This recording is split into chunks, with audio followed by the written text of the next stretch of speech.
आणि ज्येष्ठ नागरिकांसाठी ही खुशखबर आहे। राज्यभरातल्या ज्येष्ठ नागरिकांसाठी कल्याणकारी महामंडळाची आता घोषणा करण्यात आली आहे आणि राज्यातल्या वृद्ध नागरिकांची संख्या लवकरच एकूण लोकसंख्येच्या 27% जाणार आहे। त्यामुळे ज्येष्ठ नागरिकांसाठी सरकारनं वयोश्री योजना सादर केली आहे आणि यामध्ये पेन्शनसारख्या योजनेचाही समावेश आहे।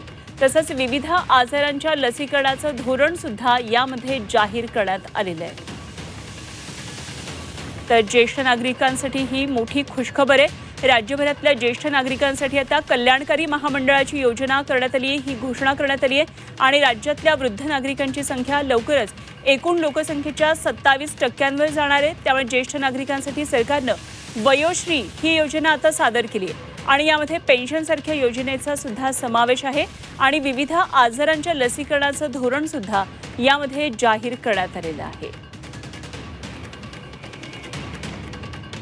त्यामुळे लाडकी बहीण, लाडकी भाऊ आणि त्यानंतर आता वयोवृद्धांसाठी ही एक नवीन घोषणा।